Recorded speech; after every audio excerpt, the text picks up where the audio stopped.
End of the day, Monday, getting ready for a busy week. A week full of a lot of dad shit, actually. A lot of stuff that I have to do around the house. It's turning into fall around here, although you can't tell here in the Northwest because it hasn't rained. We haven't had any significant rain in like 4 months up here. And when I said I got to deal with some dad shit, you knew that the first thing I was going to talk about was the weather, because what else do dads do except for talk about the weather all the time? Maybe about how to take care of the house, cars, which direction the wind is coming from in the evenings. That way the house will be nice and cool. I mean, what else? I said I was going to talk about dad shit. As you can tell, over the weekend, I was busy. This is my audio, my studio audio. I moved it all back into my office, if that gives you any idea on what's going to happen with the Go With The Heat podcast, considering that I moved all of my recording equipment out of our recording space and now have them in my office. You take what you want out of that.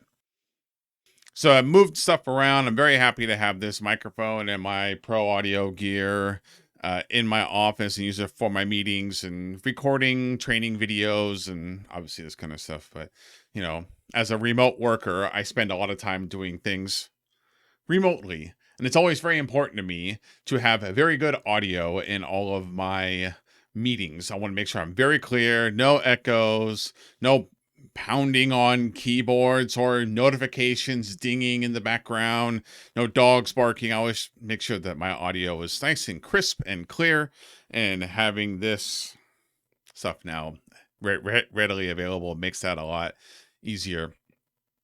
I also brief check in on the fantasy football. I know I mentioned it a couple weeks ago that I was playing. I had the number one pick in the draft, and I lost week one. And I will say that the reason why I lost week one is really Aaron Rodgers' fault. And I have a problem with Aaron Rodgers now. I don't know. I'm just joking. I don't pay enough attention to football. I know he's kind of a hot button topic right now. I counted on The Last Dance, him pulling out or being a lot better performance in week one. 2 picks, 130 yards pulled from the game early. It's not looking good for betting on Aaron Rodgers in Green Bay. I don't know what's going on there. I mean, obviously he was MVP last year, so I anticipated more. But that's our fantasy football check-in. I lost to Team Hello Kitty because Aaron Rodgers got me less than 3 points. So, okay, so on to that dad shit that I was talking about that I gotta do this week. I gotta caulk and seal the windows. I gotta wash the windows too, the outside of the windows. Wife requested that all the downstairs windows be washed. That way you can actually, see out of them. They've been a little dirty. So I gotta go out there and do that. I'm gonna do some pressure washing on the side of the house too. I'm gonna pressure wash some moss that was growing on the driveway last year. Get that off so it doesn't come back. I gotta do some moss cleaning on just one section of the roof. Actually, we only have one section of the roof that that gets moss growth. It's the north side of the garage roof that doesn't get any sun, so the moss just can grow there during the winter time. So, but that's nice because then it's just a really small area. We're talking like maybe 200 square feet that I have to deal with. So I'll go up there and do that myself. I gotta put a bunch of shit up in storage in the attic because summer is over. It's only in the 40s at night here, maybe getting to 70 in the afternoon. So all the fans, all the air conditioners, they all gotta go, which I'm probably gonna pay for that later when the weather does turn back to being warm, because always kind of happens late September around here. We might get one more heat spell, then everyone in the house is going to be very mad at me. But I got to put it all away. That way I can bring my sister her ladder back. So it's a busy week on top of work and school and all the kids stuff that's happening and just things around the house, helping my brother out with his business. So I got a bunch of documents that he needs me to make up for him and send over. That way he can use them. It's a busy week. So it's our busy season. We're preparing for my daughter's 18th birthday on top of all of this. So I'm a little stressed. Just a little. So dad project today is to get this generator open and all set up and make sure everything's working good. It's a Champion 4000 running watt generator. And based on my calculations, we'll only use maybe 50% of it. It's nice to have the extra load, especially with startup watts being this one will do almost 5,000 or 5,000. So that means we should get 14, maybe 16 hours worth of runtime out of the generator, which would be nice to have around because we're definitely in an area where we deal with a lot of weather. And we have family that lived in Texas who lived through the whole Texas storm. They were without power for a couple weeks. They had all kinds of problems with their house because of how bad that storm was. I mean, it's obvious. But since we've lived here, a while back, we had a big ice storm that came through this area. We were without power for 6 days here at this house. So wanted to have a generator, and I think a lot about like for lack of a better term, the bulletproof house. Like we can survive for an extended period of time depending on whatever climate or financial catastrophe that happens. And so I do a lot of water, we have shelf-stable food, we have go bags, we have now the generator. What the plan is with the generator is that we will not have to actually run it 24 hours a day. 5 gallons of gas, get it 14, 16 hours. So what the goal is that it will run to charge battery banks. So we have phone banks, power station, anything that can store power, and then we'll use that to run the devices, except for in the scenarios where we have to run it, say like when we had the heat wave this summer, like in June, where it was 105. Actually, it was like 111. And we need to run it, if the power had gone out, we need to run it for the AC. So that would be something of it's like it runs all night. That way we have the AC at night. Then during the day, just kind of deal with it, or vice versa, right? Like run it during the day. That way you can get through it. Then at night, it cools down enough that you can try to sleep. So that's what the plan is. Gonna get this open, get it running, get the oil in it, get it running, make sure everything works, get it ready just to sit, just in case we need it, and then maybe charge up some battery banks and that kind of stuff, and see how long it takes to charge things up, and just make sure, put some load on it to make sure that it works. If we have to run 100% off the generator, I have added up all the watts and the amps, that everything that we would need to run in an emergency scenario, that's all added up and ready to go. And so we know. Problem is storing the gas, storing enough gas. 5 gallons, so 5 gallons lasts 12 hours, let's say. It's 10 gallons of gas a day. If you need it for 5 days, you need 25 gallons of gas. That's where it gets a little tricky. That's why I want to charge the battery banks with it. And then in the future, power banks and power cells in the house, and be able to run that off of solar. We just don't have solar money, like solar power money. This is $300 or $400, because it's hard to find generators right now. It's $400 for the generator. It's tens of thousands of dollars for solar panels on the roof, or thousands of dollars for power banks with solar panels. So this is the more cost-effective way for us to go right now, and then continue to build on it in the future.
time for the payoff.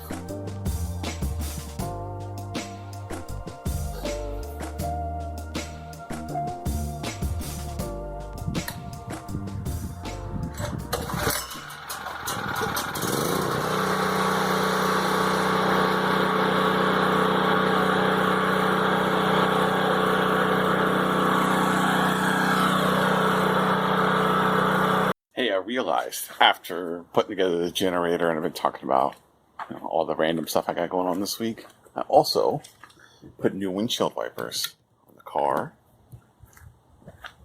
on the van, and new headlights in the car, and new security camera looking over the driveway.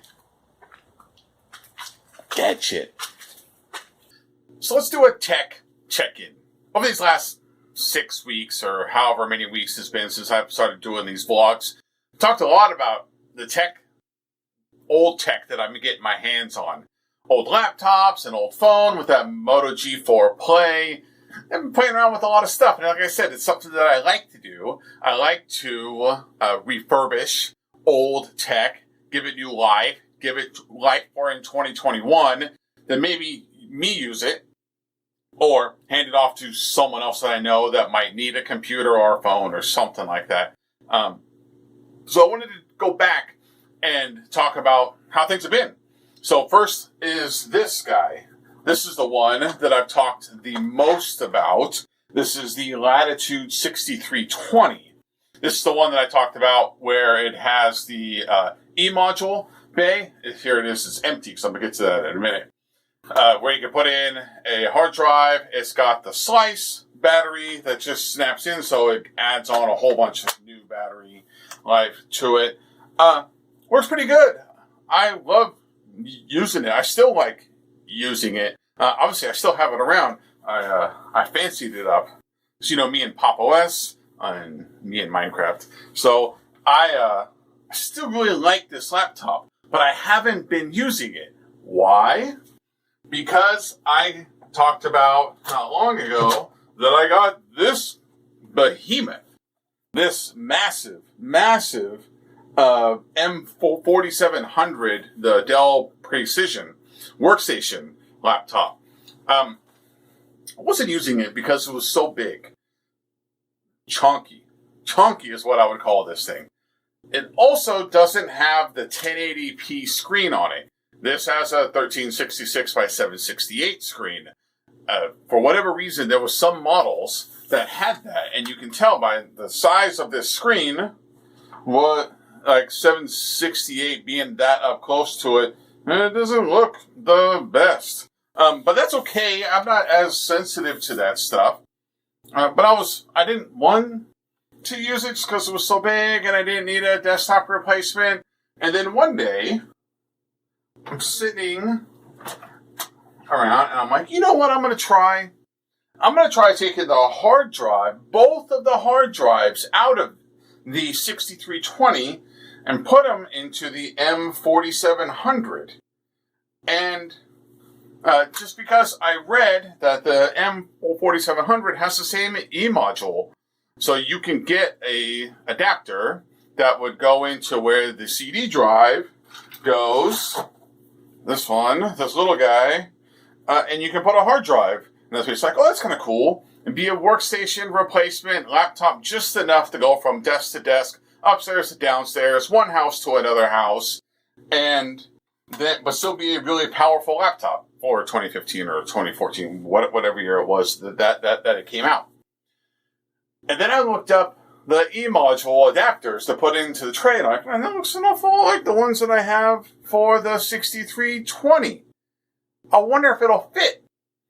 So I took out the hard drive, I tried to slide it in, sure enough, it slides in. The only difference is that the faceplate and the ejector aren't things that work with the 4700. They're only for the 6320.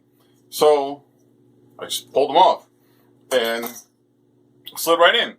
Fit in, everything, it recognized that the drive was there. I've also ordered an mSATA hard drive for it, so I'm going to put that in there because it'll be a little bit faster. But because the secondary drive worked, like, Well, you know what's great about Linux is that you can take a hard drive from one computer, pop it into the other. Now, not everything may work right away. You might have to do some updates, might have to do some tweaks, install some new drivers, let some firmware stuff happen. You know, like there's still just some stuff that needs to happen to make sure that, because it's new hardware.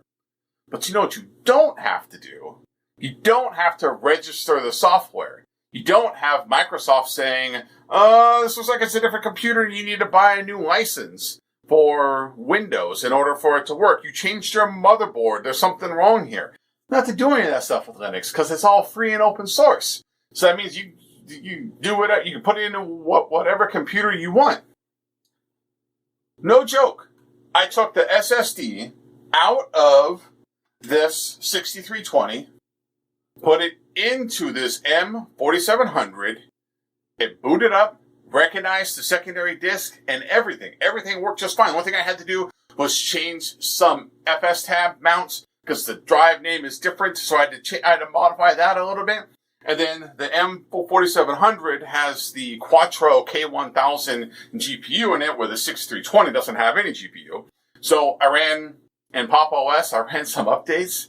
I installed some PPAs for NVIDIA, or I just installed the NVIDIA graphics because this one, it's older, so it doesn't support all the things. So I got all that configured. I set up all my Steam and Linux gaming stuff like Glorious Egg Roll Proton and some wine and Proton Tricks and some various stuff that you need for Linux gaming. And it works. It just worked. I just put the hard drive in and it just worked. All the stuff I just explained was additional stuff I installed because this M4700 has more horsepower, has a GPU in it. If I just wanted to operate it as is, I could have done that. It even remembered what browser tabs I had open. So when I opened up Vivaldi, all the same tabs opened up.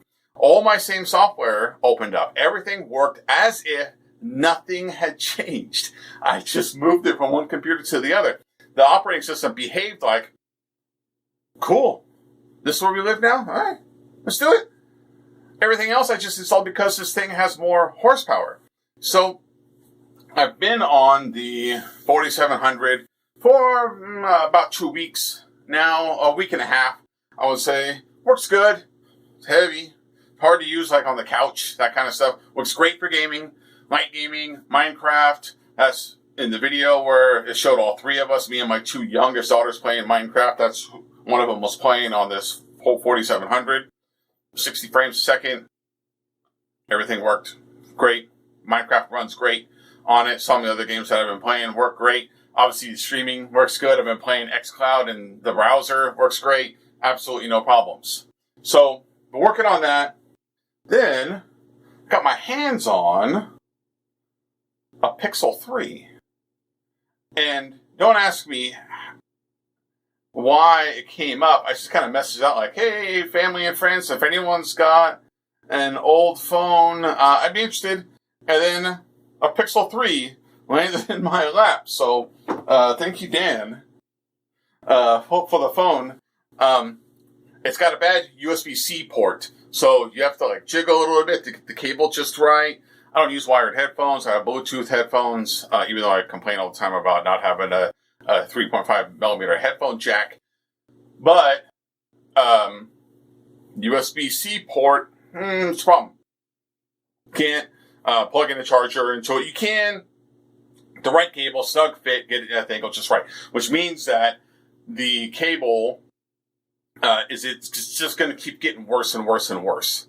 Pixel 3, unlike the Pixel phones before it, has wireless charging. So for $10 on eBay, I got an open box wireless charger. I don't need to hook a cable to it, actually. I just toss it on the wireless charger. Everything's fine. The only thing that I don't like is that I can't put a wired controller with it when I do my xCloud or in-home streaming from the Xbox or from Steam from my gaming computer. That's the only thing that it can't do, but the Xbox One controller is Bluetooth, and so it just connects over Bluetooth. Everything's great. So then I start thinking, all right, so I'm going to spend a lot of time with this Pixel 3. In particular, Lineage OS, tried out some other operating systems because Pixels are so easy to unlock. Then a box showed up. And it had 4 new laptops in it. I'm really excited about these. They are a lot newer than anything that I've had in the house. This is the, see here. They're more enterprise laptops. So the 5270, Latitude E5270, 2016. They're in various stages of quality. Hinges are really rough on them. On a couple of them, you can tell a couple of them have been dropped. They're super portable for a 2016 laptop. In fact, even now, this would still be a pretty portable laptop. Has the dock connector, so it'll work on things like the dock. Some of them have 4 gigs of RAM. Some of them have up to 16 gigabytes of RAM. It's DDR4 RAM. Intel Wi-Fi, no GPU because it's a portable work laptop. The interesting part about it is because it's an enterprise laptop, this thing is super repairable. Everything is easily accessible. You can get everything out of it. So battery, hard drive, RAM, Wi-Fi, has a spot for a WLAN chip, which also fits an mSATA behind the hard drive, which is a spinning Rust hard drive. I'm going to come back to that in a minute. It has obviously you put an SSD, has a slot for an NVMe. So that can go in there. It also has, in the documentation, it has instructions on how to remove the screen and how to remove the keyboard, touchpad, everything. Everything is freaking replaceable on this laptop.